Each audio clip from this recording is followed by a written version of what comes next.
Assalamualaikum warahmatullahi wabarakatuh. Selamat malam para pecinta cerita horor.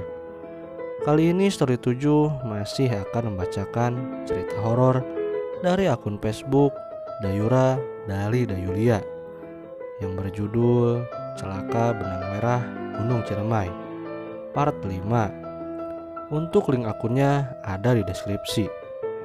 Dan terima kasih untuk kalian penonton setia Story 7 ataupun yang sudah subscribe. Semoga kalian diberikan rezeki yang cukup dan selalu diberikan kesehatan. Amin. Mari kita ke ceritanya dan selamat mendengarkan.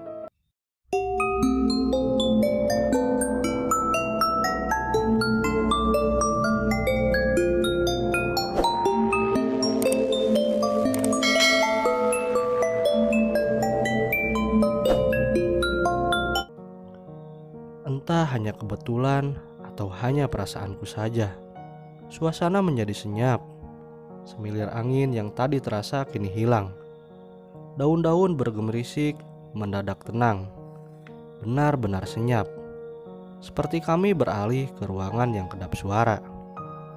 Detak jantung yang memburu menjadi satu-satunya suara yang terdengar oleh telinga sendiri. Mau dibuat berpikir positif apapun, apa yang tengah di depan mata begitu terlihat nyata. Bila biasanya pocong berkapan putih, ini justru berkapan hitam. Ditambah tingginya yang tidak biasa. Aku menelan ludah. Cindy masih tetap berdiri di sampingku. Ulwa juga tetap berdiri di kejauhan sana. Sama-sama diam. Tak ada suara teriakan seperti yang aku sempat bayangkan. Perlahan aku raih pergelangan tangan Cindy, lalu mulai berjalan mundur. Kemudian ku tarik membawanya berlari. Ulwa lari. Saat kami lari melewati Ulwa, kupikir dia akan ikut berlari, ternyata dia hanya diam. Mematung, pandangannya tak teralihkan dari sosok pocong itu. Aku tinggalkan sejenak Cindy untuk kembali berlari menghampiri Ulwa yang syok. Setelah ku tarik tangannya, baru dia sadar dan bergerak. Kami berlari menuju area camp dengan aku yang paling belakang. Sebelum benar-benar sampai ke tempat, dua gadis itu aku tarik masing-masing. Tangannya membuat mereka terpelanting dan hampir jatuh. Sebab ku tahan mendadak dari belakang saat tengah lari. Tampak mimik wajah bingung keduanya. Dengan wajah yang tampak pucat, karena mungkin saking takutnya. Sebentar, gue mohon sama kalian, jangan ceritain soal ini ke yang lain, kataku. Kenapa? Tanya Ulwa. Di tengah napas yang tersengal-sengal, dua mata gadis itu kuperhatikan, melihat ke arah belakang tubuhku, sedang memastikan apakah pocong itu mengejar atau tidak. Aku ikut menoleh ke belakang. Semuanya tampak aman. Pokoknya gak boleh. Ingat, jangan ceritain apapun yang kalian lihat di gunung ini. Kalau kita udah turun, boleh. Tapi kalau masih di sini, tolong jangan. Itu bakal buat yang lain kepikiran, panik, dan khawatir. Dan imbasnya kita turun juga pasti bakal buru-buru karena ketakutan. Sedangkan jalur pendakian ini cukup panjang. Ada jalur yang gak bisa buat kita lewati cepet-cepet. Ingat kan? Ulwa dan Cindy terpaksa mengangguk. Kepanikan tetap tidak terlihat hilang dari pendar mata mereka. Aku paham, namun keselamatan itu lebih penting. Juga setidaknya mereka mendengarkan perkataanku. Kami berjalan dengan lemas, kembali menemui teman yang lain. Dari mana sih? Lama banget. Dito bertanya. Aku sempat kebingungan menjawab. Beruntung, Cipto langsung menyela dan mengajak untuk segera turun. Ya udah, langsung turun aja yuk, biar gak kejebak malam, kelamaan nanti. Kami mulai turun. Cindy saat ini berjalan di depanku. Sementara yang paling belakang adalah Bagas. Aku cukup lega. karena Ulwa dan Cindy tidak menceritakan pada siapapun terlebih dahulu. tentang apa yang tadi kami alami. Sampai hari sudah gelap, azan maghrib sudah lewat. Sekitar pukul 9 malam, kami baru sampai di pos Pangalap. Di sana kami beristirahat. Pan, temenin gue, pingin pipis. Kali ini Cindy tidak meminta ditemani oleh Ulwa, melainkan langsung olehku. Aku terus bangun, melepas tas carrier, dan pamit pada yang lain. Sebentar ya, hati-hati, pesan Cipto. Gak usah jauh-jauh Sin, kataku. Ketika Cindy yang berjalan di depanku terus saja mencari tempat untuk buang air. Dikit lagi, katanya. Udah, di sini. Lo agak jauh, terus balik badan. Cindy berjongkok tenggelam di semak-semak. Aku berbalik, membelakangi. Kulihat batang-batang pohon dan bahkan berpikir tanya, nanti kami akan sampai base camp jam berapa? Sambil menunggu, baru menyadari, aku tampak seperti semut di dalam rumput. Hutan ini benar-benar seperti salah satu bukti bahwa manusia tak jauh berbeda dengan hewan kecil lainnya. Teringat penampakan pocong sebelumnya, bergidik ngeri merinding sendiri. Ternyata siang-siang saja makhluk seperti itu bisa menampakkan diri sejelas itu.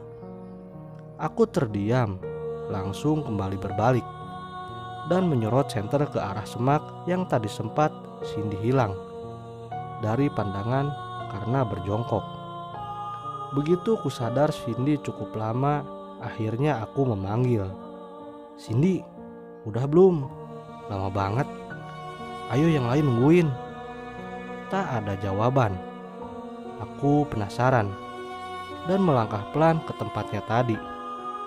Cindy, jangan bercanda. Gue samperin nih kalau lo gak nyahut. Hening. Makin penasaran. Nekat mendekati ke tempat itu.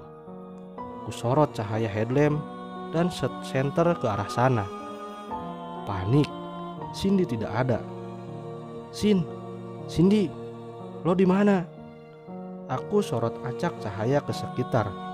Bersamaan rasa khawatir, takut, panik perlahan mulai menjalar. Cindy, gak lucu kalau lo marah terus ngumpet hanya karena pengen ngerjain gue kayak gini. Gak lucu sumpah. Lo di mana? Cindy. Aku melihat ke arah tempat teman-teman yang lain. Berpikir tak mungkin Cindy kembali lebih dahulu karena jelas aku di sini menunggu. Tetes-tetes air mulai turun. Aku semakin tidak karuan. Bahkan rasanya hampir menangis karena khawatir. Akhirnya aku putuskan untuk mencarinya sebentar. Aku hanya khawatir. Saat aku kembali, ternyata Cindy masih berada di sekitar sini. Cindy, sembari terus menyerukan namanya, aku menyibak daun-daun, semak-semak. Takut Cindy ternyata tiba-tiba pingsan dan tubuhnya tenggelam oleh tumbuhan. Namun benar-benar tidak kutemukan. Aku melihat ke arah tempat teman-teman menunggu. Sempat berpikiran untuk kembali, tapi takut Cindy masih ada di sini dan tak sadarkan diri. Lalu aku akan menjadi orang yang menyesal karena meninggalkannya pergi. Hujan mulai turun. Aku rela basah dan tak menyerah memanggil nama gadis itu. Sampai kulihat semak-semak bergerak. Lalu seperti ada yang menyibak. Cindy, sambil menyorot senter ke arah sana. Aku berjalan maju perlahan. Akan tetapi langkahku berhenti ketika kulihat sosok hitam. Dari arah acak berjalan cukup cepat menghampiri cahaya yang berasal dariku. Mendelik, aku panik, berbalik dan lari. Babi hutan itu mengejar sampai kuputuskan naik ke salah satu pohon yang dahannya cukup banyak sampai bawah. Tak menyulitkanku untuk memanjat. Hewan hitam setinggi anak sapi baru lahir. Juga 2 taring panjang yang timbul keluar dari sisi mulutnya tersebut bersuara. Ada 3 ekor dan mereka mengepung pohon yang aku naiki. berkumpul di situ. Mendongak berusaha naik, tapi tidak bisa. Hujan belum juga reda.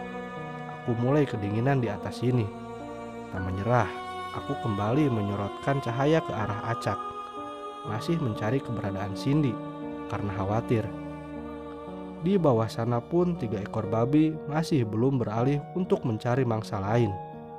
Mereka berjalan melingkari pohon dan berisik. Entah sampai berapa kali mencoba naik. Kulihat jam melingkar di tangan. Sudah hampir 1 jam aku meninggalkan teman-teman dan mencari Cindy. Namun justru terjebak sial seperti ini. Usap wajah berkali-kali karena air hujan. Aku juga mulai khawatir keberadaanku di atas pohon ini akan memancing kilat. Namun Tuhan masih memberiku perlindungan dengan menurunkan hujan yang tidak disertai petir.